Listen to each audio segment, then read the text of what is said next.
Hello and welcome back to the Owl's Nest. Tonight, we're settling into something ancient and quietly profound, a slow, unhurried journey through 50 lessons drawn from the wisdom of Lao Tzu. The small, enduring truths behind the Tao, effortless action, softness, humility, and a life lived in harmony with the natural world. None of these lessons ask anything of you tonight. There's nothing to apply, nothing to figure out right now. Just let each one settle in gently, the way a leaf settles quietly onto the surface of still water, drifting slowly long after you've stopped paying attention to it. Get as comfortable as you can, dim the lights if you haven't already, and let your body settle into stillness. Headphones are recommended so the narration and the soft binaural tones underneath can fully surround you. An important note before we begin. Once the narration ends tonight, please stay with the binaural tones a little longer. They'll continue quietly on their own, well after the voice fades away, helping guide you gently the rest of the way into deep, restful sleep. Also, please let us know in the comments if there are facts, topics, or ideas you'd like to see in future videos. Your feedback helps us create better experiences for everyone listening.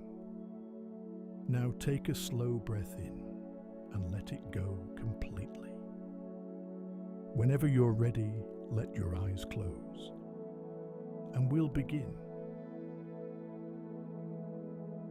Part 1. The Nature of the Tao. Lesson 1. The Tao that can be fully named or defined is not the eternal, ultimate Tao. This is true because language works by drawing boundaries and distinctions, while the Tao, as Lao Tzu describes it, underlies and precedes all such distinctions, making it something language can only ever point toward, never fully contain. Any single definition offered for the Tao immediately falls short of the whole, the way a single photograph can never fully capture the experience of standing somewhere in person. Lesson 2. The Tao underlies all things, yet cannot be grasped through ordinary intellect alone. This is true because the Tao, in Lao Tzu's framework, is closer to the source and pattern beneath existence itself, rather than an object or idea that could be examined and fully understood the way ordinary things are. Trying to intellectually pin down the Tao has been compared to trying to see your own eyes directly. The very instrument doing the looking is itself part of what's being sought. Lesson 3. Opposites like being and non-being give rise to each other, rather than existing as entirely separate, unrelated categories. This is true because Lao Tzu consistently describes reality as fundamentally relational, each quality only becoming meaningful in relation to its apparent opposite, rather than standing alone as an independent, isolated fact. Difficulty and ease, long and short, high and low, each pair only makes sense in relation to the other, revealing a deep interdependence, running beneath what initially appears to be simple opposition. Lesson 4. The Tao operates without force, yet nothing is left undone. This is true because the natural world accomplishes an enormous amount, seasons turning, rivers carving valleys, without anything resembling effortful struggle or forceful intervention. A river doesn't strain to reach the sea, it simply follows the natural contour of the land, and yet, given enough time, it accomplishes something as significant as carving an entire canyon. Lesson 5. Nature offers the clearest, most direct teaching of the Tao's underlying principles. This is true because Lao Tzu consistently draws his central images and lessons from the natural world, rather than from abstract philosophical argument, suggesting that careful observation of nature reveals the Tao more directly than intellectual reasoning alone. Watching how a tree grows, how water moves, or how seasons shift offers, in this view, a more direct encounter with the Tao than reading any amount of philosophy about it. Lesson 6. The Tao values what is hidden and understated over what is loud and obvious. This is true because Lao Tzu repeatedly favors quiet, unassuming qualities over dramatic, attention-seeking ones, suggesting that genuine substance rarely needs to announce itself loudly. The deepest roots of a tree remain entirely hidden underground, unseen, yet they're precisely what allows the visible tree above to stand at all. Lesson 7. True understanding often begins with recognizing how little is actually known. This is true because genuine openness to learning requires first releasing the false confidence of assumed understanding, which otherwise blocks any real reconsideration or growth. A mind convinced it already fully understands something has little room left to receive any new insight that might otherwise deepen or correct that understanding. Lesson 8. The Tao doesn't strive for recognition, yet nourishes all things. This is true because Lao Tzu describes the Tao as generous without demanding acknowledgement, offering a model of giving entirely free from the usual expectation of credit or return. The sun nourishes every living thing on earth daily, without ever pausing to seek thanks or recognition for doing so. Lesson 9. Balance naturally emerges when extremes are avoided. This is true because Lao Tzu repeatedly warns against excess in any direction, suggesting that both overindulgence and excessive restriction tend to produce imbalance and eventual difficulty. A life pulled entirely toward relentless ambition or entirely toward passive withdrawal tends to feel less sustainable than one that finds a steadier, more moderate path between these extremes. Lesson 10. Living in harmony with the Tao requires releasing the need to control every outcome. This is true because excessive control tends to work against the Tao's natural unfolding, while a more receptive, less forceful approach tends to align more closely with how things actually tend to develop on their own. A gardener who trusts the natural growing process, providing water and sunlight without constantly disturbing the soil to check on progress, tends to see healthier results than one who intervenes forcefully at every stage. Take a moment now to let these first lessons settle quietly in your mind. What we've explored so far is not a collection of rules, but a new way of seeing. Lao Tzu begins not by telling us what to do, but by inviting us to question how we perceive reality itself. He gently reminds us that the deepest truths often resist simple definitions, and that life is far more interconnected than our ordinary thinking tends to recognize. Throughout these opening teachings, a common thread begins to emerge. The Tao is not something that demands attention, seeks recognition, or competes for importance. Instead, it quietly sustains everything, much like gravity, flowing water, or the steady rhythm of the seasons. Its influence is constant, yet almost invisible to those who are always searching for something louder or more dramatic. These lessons also encourage a different relationship with uncertainty. Rather than viewing uncertainty as something to eliminate, Lao Tzu suggests that it can become a doorway to wisdom. When we loosen our grip on absolute certainty, we become more open to learning, more willing to observe, and more capable of recognizing patterns that cannot be understood through logic alone.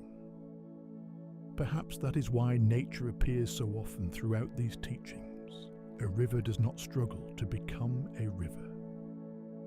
A tree does not compare itself with the forest around it, neither questions whether it is moving quickly enough or accomplishing enough. Each simply follows its own nature, and in doing so, contributes to the greater harmony of the whole. There is also a quiet challenge hidden within these lessons. Modern life often rewards speed, certainty, recognition, and constant effort. Yet the Tao gently asks us to consider whether true strength might sometimes be found in patience rather than urgency, humility rather than pride, simplicity rather than excess, and trust rather than control. This perspective does not ask us to abandon ambition or stop engaging with the world. Instead, it encourages us to align our actions with the natural rhythms of life rather than constantly struggling against them. In doing so, our efforts often become more effective, our minds more peaceful, and our lives more balanced.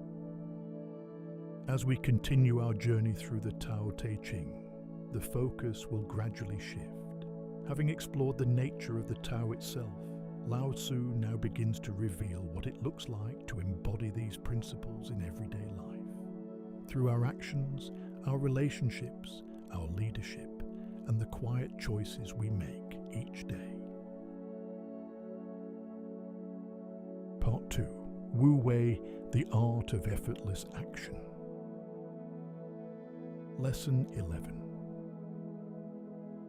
Wu Wei describes action aligned so closely with natural flow that it requires no forceful struggle.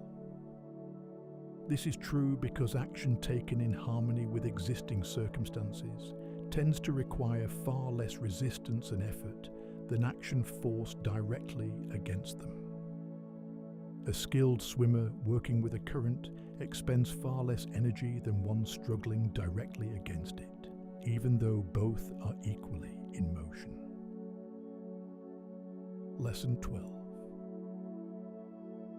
Forcing an outcome prematurely often disrupts its natural, more effective unfolding. This is true because many processes require their own natural timing to develop properly, and rushing that timing tends to produce a weaker, less stable result than patience would have allowed. Pulling on a young plant to make it grow faster doesn't actually speed its growth. It simply damages the roots, weakening the very outcome the impatience was hoping to hasten. Lesson 13. The softest approach frequently accomplishes what force cannot.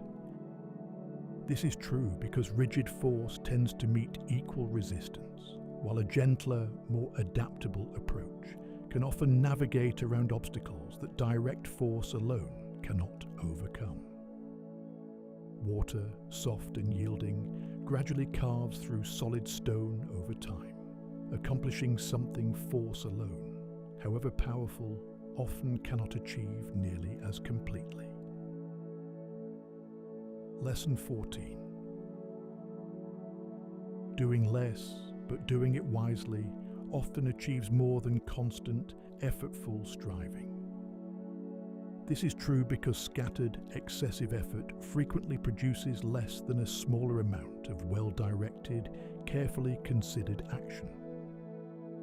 A few precisely placed, well-considered actions often accomplish more than constant frantic busyness, spread thinly across many directions at once. Lesson 15. A calm, unforced response often resolves conflict more effectively than aggression. This is true because aggression tends to provoke further aggression in return, while a calm, measured response often de-escalates tension rather than intensifying it further. Responding to hostility with calm, steady composure frequently diffuses a tense situation more effectively than meeting that same hostility with equal force. Lesson 16. Letting a situation develop naturally can reveal solutions that rushed effort would otherwise miss. This is true because patience allows more complete information to emerge, while premature action often locks in a solution based on incomplete understanding.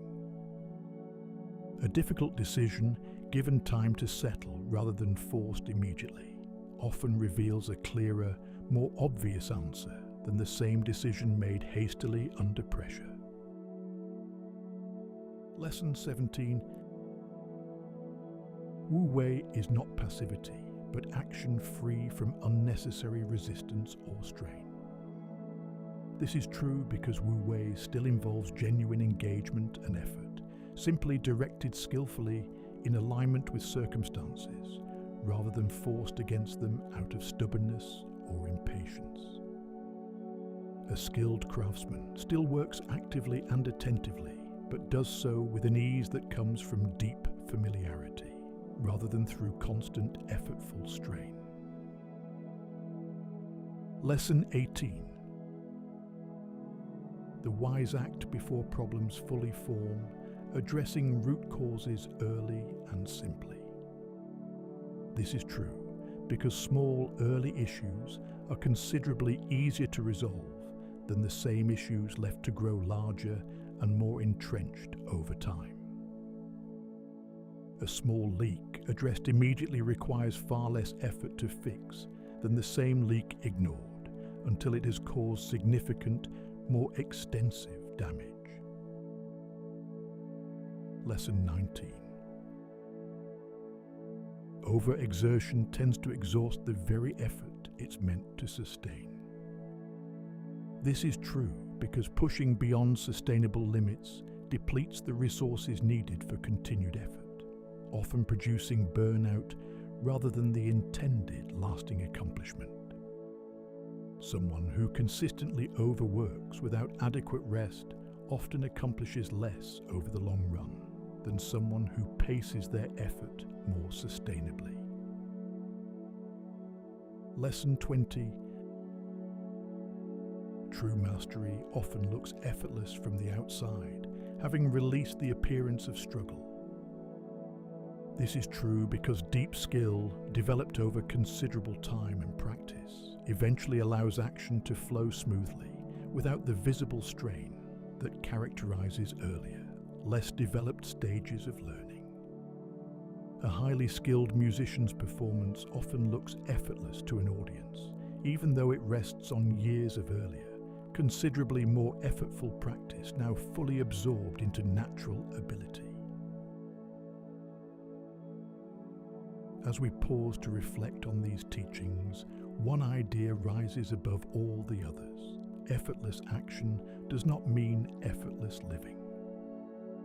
At first glance, Wu Wei can seem almost paradoxical. How can we accomplish more by forcing less? How can softness overcome strength, or patience prove more effective than urgency? Yet throughout nature, these principles quietly reveal themselves again and again. A river never argues with the mountain before it. It does not try to overpower the rock through sheer force. Instead, it flows around obstacles, adapting to every curve and contour. Over years and centuries, that same gentle current shapes valleys, smooths stone and carves entire landscapes, not because it was stronger than the rock, but because it remained steady, flexible, and in harmony with its own nature. Lao Tzu invites us to ask whether much of our own struggle comes not from life itself, but from resisting the way life naturally unfolds. How often do we exhaust ourselves trying to control every outcome, solve every uncertainty immediately, or push events to happen before their proper time? In our desire to make progress, we sometimes create the very resistance that slows us down. Wu Wei offers another possibility. It encourages us to remain fully engaged with life while letting go of unnecessary tension. It is not about avoiding responsibility or waiting passively for the world to act on our behalf.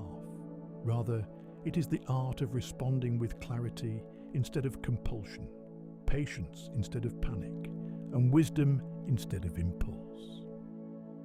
One of the most important lessons in this section is that timing is itself a form of intelligence. Knowing when to act can be just as valuable as knowing how to act. There are moments that call for decisive movement, and there are moments that ask only for quiet observation. The challenge is learning to recognize the difference. Perhaps this is why true mastery often appears so effortless.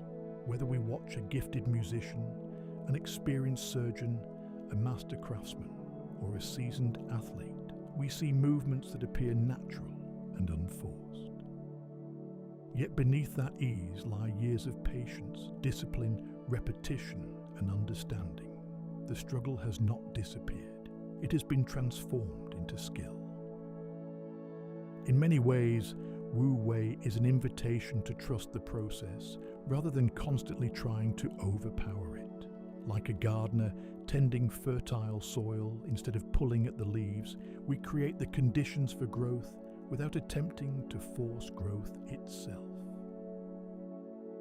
As we continue our journey through the Tao Te Ching, Lao Tzu will begin expanding these ideas beyond personal action and into the way we relate to others. The wisdom of the Tao is not only expressed through how we move through the world, but also through humility, compassion, leadership, and the quiet influence we have on those around us. So, carry these lessons with you as gentle observations rather than fixed conclusions. Notice where effort feels natural and where it becomes strain. Notice where patience creates clarity and where resistance creates unnecessary difficulty. With that awareness, let's continue deeper into the timeless wisdom of the Tao. Part 3. Softness, Water and Yielding. Lesson 21. Water serves as Lao Tzu's central metaphor, soft and yielding, yet capable of wearing down solid stone over time. This is true because water offers no direct resistance, flowing around whatever obstacle it meets, and yet, given sufficient time, that same soft persistence gradually reshapes even the hardest materials. A canyon carved gradually by a river demonstrates how sustained softness, applied patiently over time, can accomplish what sudden, forceful impact alone cannot. Lesson 22. Water flows toward the lowest, humblest places, yet nourishes everything it touches along the way. This is true because Lao Tzu associates true benefit with humility rather than status, suggesting that the most genuinely useful position is often the modest, unglamorous one others tend to avoid. Water gathers in low valleys, unremarkable and often overlooked, and yet it's precisely there that life flourishes most abundantly. Lesson 23. What is rigid and unyielding tends eventually to break, while what is soft tends to endure. This is true because rigidity leaves no room to adapt to changing pressure, while flexibility allows something to bend and absorb force without shattering entirely. A stiff, brittle branch snaps easily in a strong wind, while a supple, flexible one bends and survives the very same storm. Lesson 24. Yielding in the moment is not weakness, but a different, often stronger form of strength. This is true because the willingness to bend rather than break under pressure, reflects a durable, adaptive strength that rigid resistance alone doesn't possess. Someone willing to yield in a minor disagreement, rather than rigidly insisting on their position, often preserves the relationship far more effectively than someone unwilling to bend at all. Lesson 25.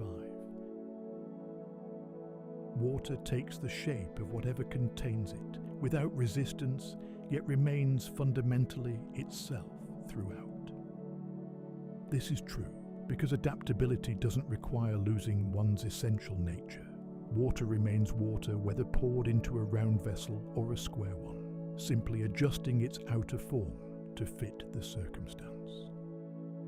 A person can adapt their approach to different situations while still remaining grounded in their own core values, much the way water adapts its shape without ceasing to be water. Lesson 26. Competing directly rarely serves as well as quietly avoiding unnecessary conflict altogether. This is true because direct competition tends to consume energy in struggle, while avoiding needless conflict preserves that same energy for more constructive purposes. Choosing not to engage in a pointless argument often serves someone better in the long run than winning that same argument decisively would have. Lesson 27. The gentlest approach often proves the most enduring over time. This is true because forceful approaches tend to provoke resistance that eventually wears down the force applying it, while gentleness tends to sustain itself with far less resistance to overcome. A gentle, consistent parenting approach often produces more lasting cooperation over years than a harsh, forceful one that tends to provoke rebellion eventually. Lesson 28. Trees that bend in the wind survive storms that break rigid, unbending branches. This is true because flexibility allows a structure to absorb and redirect force, while rigidity concentrates that same force until something eventually gives way and breaks. Bamboo, famously flexible, survives storms that snap far sturdier looking, rigid trees growing right alongside it. Lesson 29. True strength, Lao Tzu suggests, lies partly in knowing when not to assert force. This is true because restraint, applied wisely, often preserves resources and relationships that unrestrained force would otherwise damage or deplete entirely. Someone capable of overpowering a disagreement, yet choosing restraint instead, often demonstrates a deeper form of strength than someone who simply overpowers every situation by default. Lesson 30. A yielding, adaptable mind navigates change more gracefully than a rigid one. This is true because change is constant and often unpredictable, and a mind willing to adjust tends to meet that constant change with far less internal struggle than one insisting circumstances remain fixed. Someone comfortable adjusting their plans when circumstances shift generally experiences far less frustration than someone rigidly attached to a single, unchangeable expectation. As we reflect on these teachings, it becomes clear that Lao Tzu's repeated use of water is far more than poetic imagery. Water is a living example of how the Tao expresses itself in the natural world. Unlike stone, water never insists on having its own way. It does not argue with the landscape before it or resist every obstacle in its path. Instead, it responds. It adapts. It flows where conditions allow, patiently finding a course that requires the least resistance. Yet despite its gentleness, Water shapes mountains, nourishes forests, sustains every form of life, and over time transforms entire landscapes. This is one of the great paradoxes of the Tao Te Ching. What appears weak may possess extraordinary strength, while what appears powerful may hide great fragility. Our culture often teaches us to admire what is loud, dominant, and unyielding. We are encouraged to stand our ground at all costs, defend every opinion, win every argument, and push relentlessly toward our goals. Lao Tzu offers a remarkably different perspective. He suggests that true strength is not measured by how much force we can apply, but by how skillfully we can remain balanced when life applies force to us. Consider the image of a tree during a powerful storm. The branches that refuse to move are often the first to crack under the pressure. The branches that bend with the wind survive because they understand something fundamental. Flexibility is not surrender, it is resilience. The same principle can be found throughout our own lives. Relationships often flourish when we choose understanding over pride. Difficult conversations become more productive when we listen before reacting.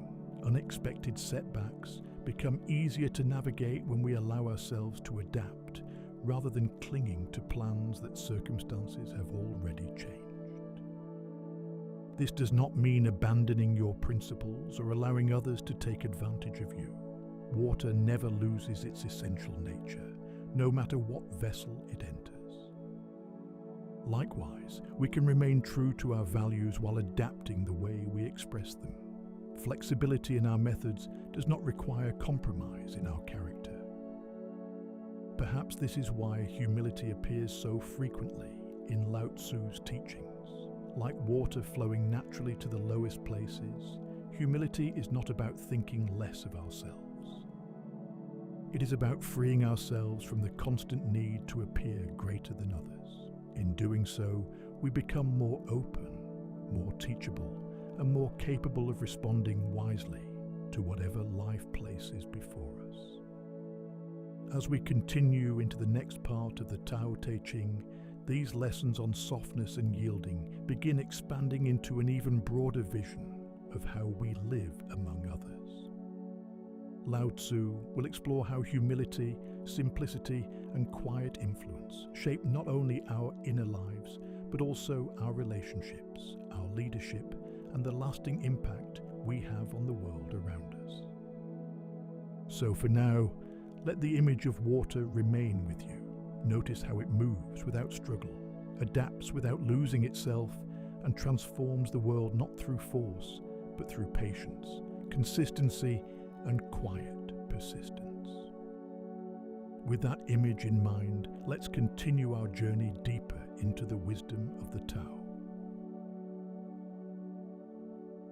Part 4. Humility and Leadership. Lesson 31. The wisest leaders, Lao Tzu suggests, remain humble, rarely seeking visible credit for their achievements. This is true because leadership motivated by genuine service, rather than personal recognition, tends to earn deeper, more lasting trust from those being led. A leader who consistently credits their team's success to the team itself, rather than claiming personal glory, tends to build stronger loyalty than one who seeks the spotlight. Lesson 32.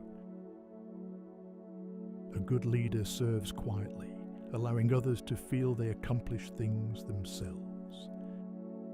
This is true because people tend to feel more genuinely invested and capable when they experience ownership over an accomplishment, rather than feeling directed entirely from above. Lao Tzu suggests that with the very best leaders, once a task is complete, people say simply, "We did this ourselves," rather than crediting the leader directly. Lesson 33. Excessive pride and self-importance tend to invite eventual downfall. This is true because pride often blinds a person to genuine feedback and warning signs, while humility keeps a person more receptive to correction before small problems grow into larger ones.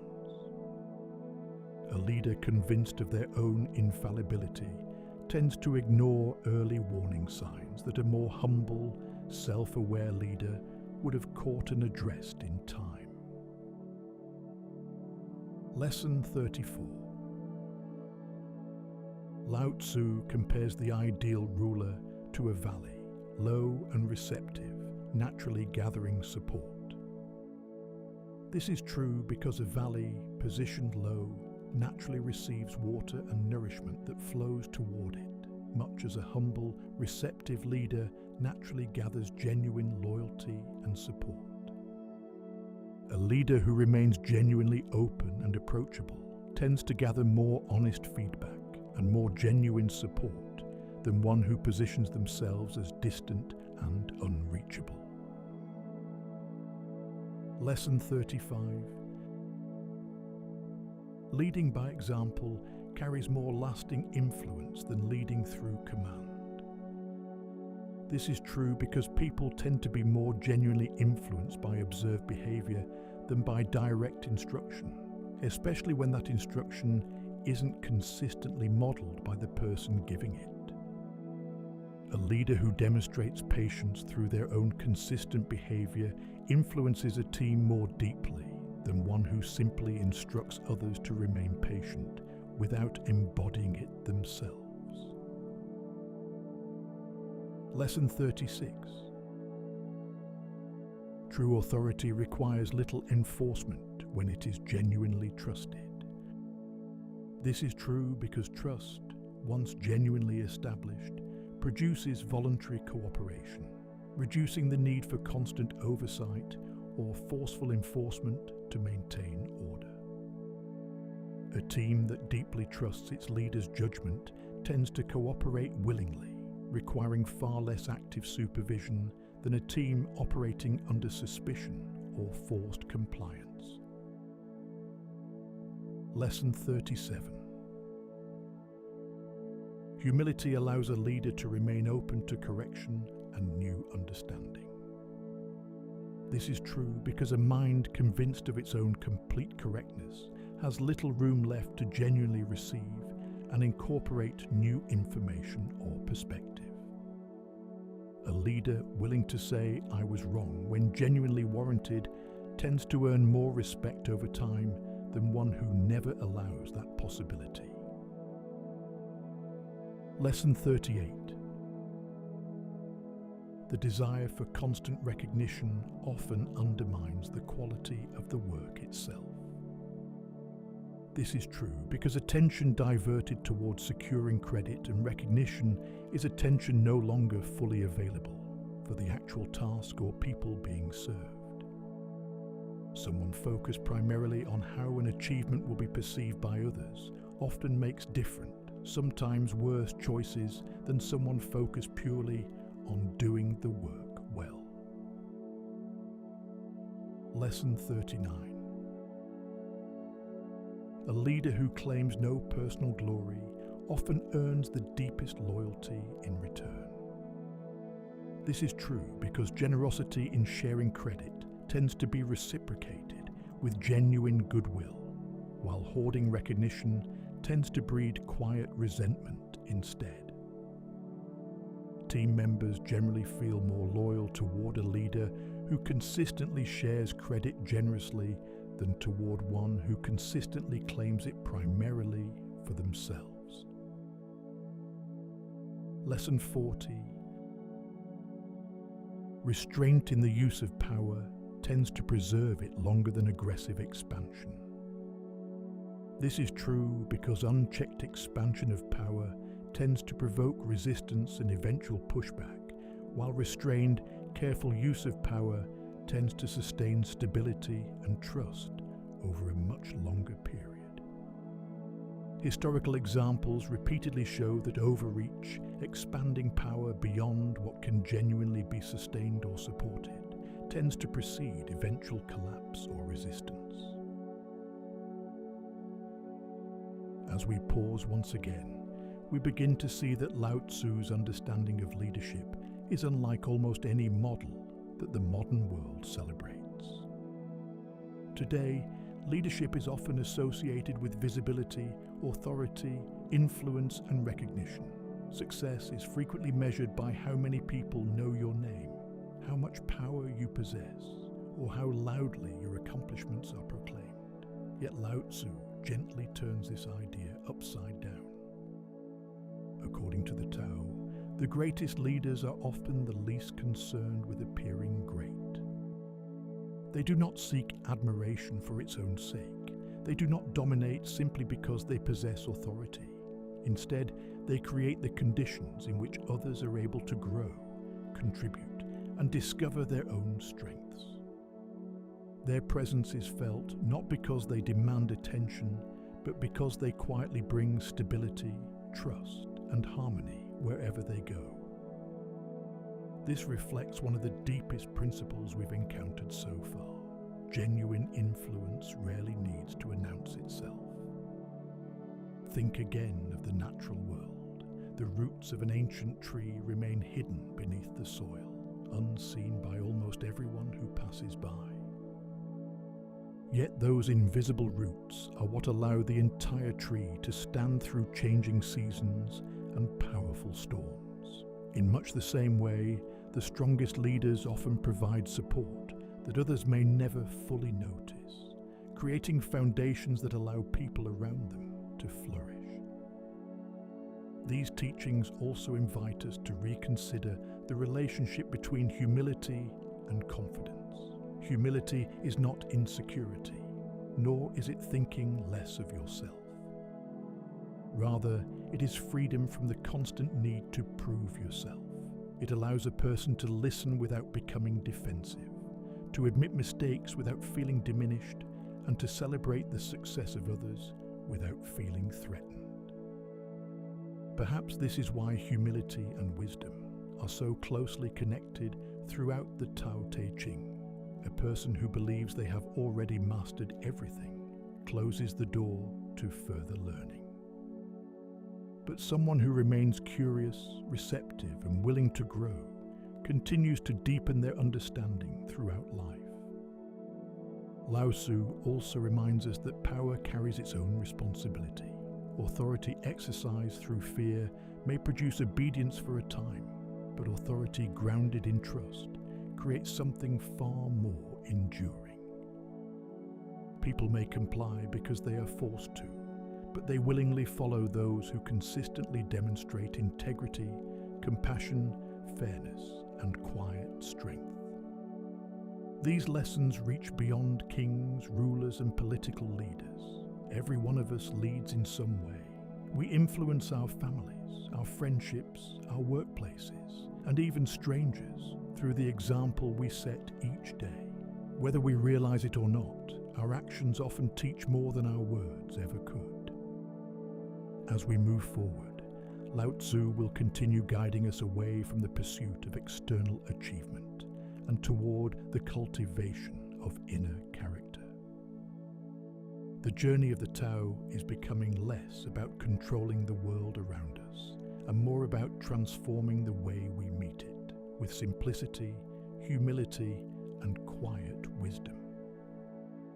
So carry these reflections with you as we continue. Consider not only how you lead others, but also how you lead yourself. For according to the Tao, the person who governs their own mind with balance, patience, and humility has already begun to master the greatest form of leadership. Now, let's continue deeper into the timeless wisdom of the Tao Te Ching. Part 5. Simplicity, Contentment, and the Uncarved Block. Lesson 41. Lao Tzu describes an ideal state called the uncarved block, a simplicity untouched by excessive complication or artificial refinement. This is true because the uncarved block represents original, unforced nature before it's been shaped and constrained by excessive social expectation, complexity, or artifice layered on top of it. A young child, not yet burdened by elaborate social pretense, often displays this same simple, direct, uncarved quality of being, before years of social conditioning gradually shape it into something more complicated. Lesson 42. Contentment arises more from releasing excess desire than from acquiring more. This is true because desire, by its nature, tends to expand continuously toward whatever comes next, meaning satisfaction pursued purely through acquisition rarely arrives at a genuine, lasting stopping point. Someone who consciously reduces unnecessary desire often reports greater contentment than someone continuously acquiring more, yet never quite feeling it's genuinely enough. Lesson 43. Excessive ambition often distances a person from genuine peace. This is true because relentless ambition keeps attention perpetually fixed on some future achievement, leaving little room for genuine rest or appreciation of the present moment. Someone constantly reaching for the next achievement often struggles to genuinely enjoy the accomplishment they've already reached, since attention has already moved on to whatever comes next. Lesson 44. Simplicity in daily life reduces unnecessary mental and emotional burden. This is true because complexity in possessions, obligations, and desires requires ongoing mental effort to manage, while simplicity naturally reduces that same underlying burden. A simpler daily routine with fewer competing obligations and possessions to manage often produces a calmer, less scattered state of mind than a considerably more complicated one. Lesson 45. Knowing when enough has been reached prevents endless, unsatisfying pursuit. This is true because without a clear sense of enough, pursuit of more tends to continue indefinitely, regardless of how much has already been acquired or accomplished. Someone who has genuinely defined what enough means for themselves tends to feel more settled and content than someone with no such clear internal marker at all. Lesson 46. Attachment to status and wealth creates a fragile happiness, easily disturbed by circumstance. This is true because status and wealth remain inherently unstable and subject to external circumstance, meaning happiness, built primarily on them, shares that same instability. Someone whose sense of worth depends heavily on wealth or status tends to feel considerably more unsettled by financial or social setbacks than someone whose contentment rests on steadier, more internal foundations. Lesson 47. A quiet, modest life often holds more genuine richness than one filled with excess. This is true because excess frequently brings its own burdens, maintenance, anxiety, comparison, while a more modest life tends to carry fewer of these same complications. Someone living simply, with genuine appreciation for what they already have, often reports deeper satisfaction than someone surrounded by excess, yet still perpetually wanting more. Lesson 48. Returning to simplicity is not regression, but a return to what is most essential. This is true because simplicity, in Lao Tzu's framework, represents an original, unburdened clarity, rather than a lesser or less developed state compared to complexity. Someone deliberately simplifying their life after years of accumulated complexity often describes it as a genuine relief, a return to something essential rather than any kind of loss. Lesson 49. Wisdom for Lao Tzu is knowing others. Enlightenment is knowing oneself. This is true because understanding the external world, however valuable, remains a different, generally more accessible achievement than the deeper, often more difficult work of genuine self-understanding.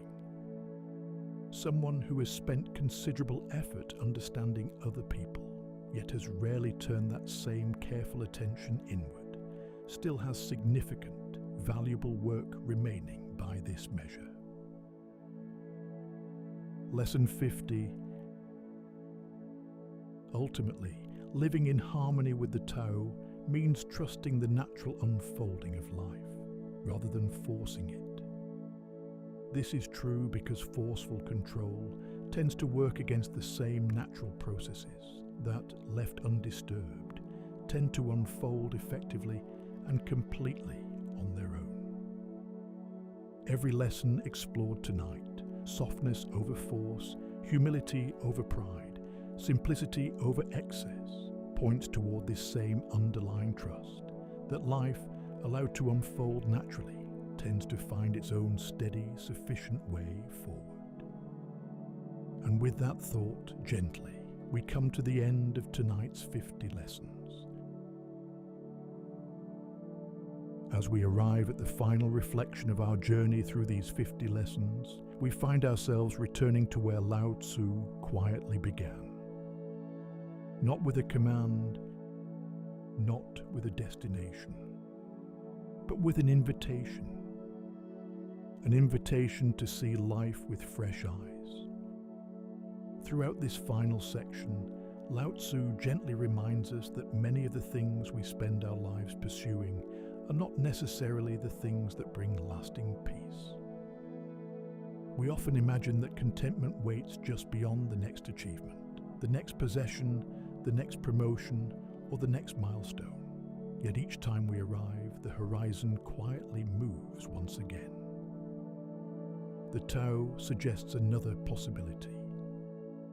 Perhaps peace has never been waiting somewhere else. Perhaps it has always been found beneath the layers of unnecessary striving, comparison, and desire that gradually accumulated over the course of our lives. This is the meaning behind the image of the uncarved block. It is not a call to become naive or to reject knowledge and experience. Rather, it is an invitation to rediscover a mind that has not become trapped by endless complication, a mind capable of meeting each moment with openness, sincerity, and quiet clarity. These final lessons also remind us that simplicity is not measured by how little we own, but by how little owns us. A person may possess many things without becoming attached to them, while another may possess very little and still be consumed by constant longing. Lao Tzu points us toward an inner freedom that does not depend upon circumstance.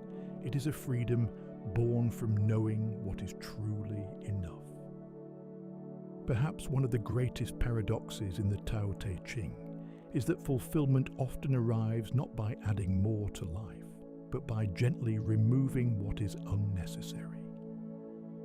As unnecessary fear, pride, ambition, comparison, and attachment begin to fall away, what remains is something surprisingly simple: a quieter mind, a lighter heart, and a deeper appreciation for the ordinary moments that so often pass unnoticed. Looking back over these 50 lessons, a beautiful pattern begins to emerge. The Tao teaches softness instead of force, patience instead of hurry, humility instead of pride, adaptability instead of rigidity, contentment instead of endless craving.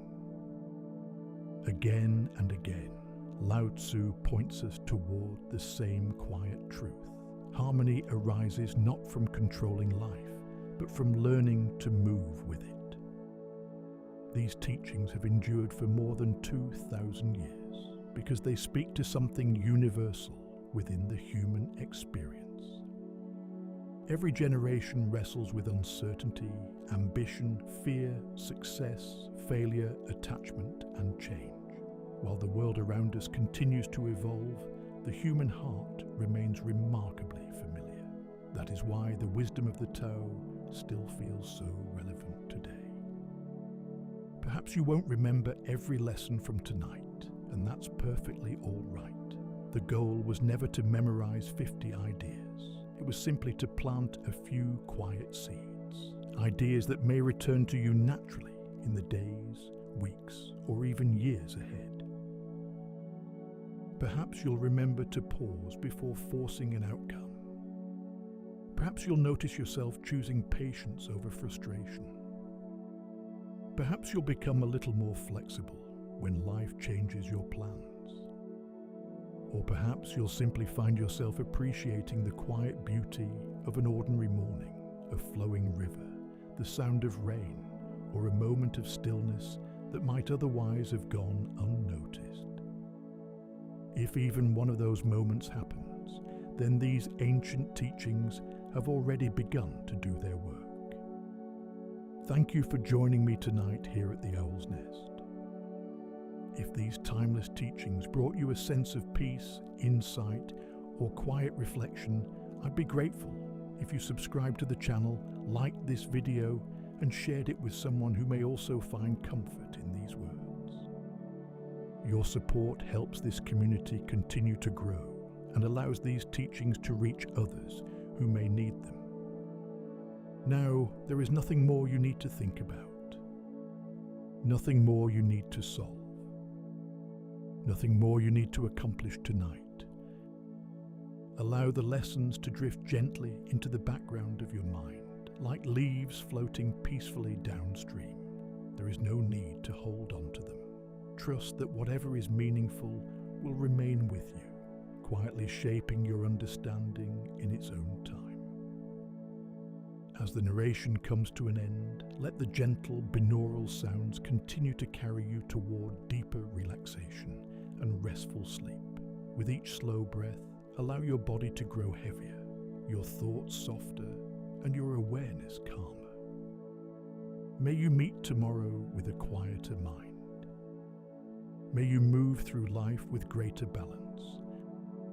May you find strength in gentleness, wisdom in humility, and peace in simplicity. And above all, may you continue to walk in harmony with the Tao. Good night, and I'll see you in our next journey through timeless wisdom.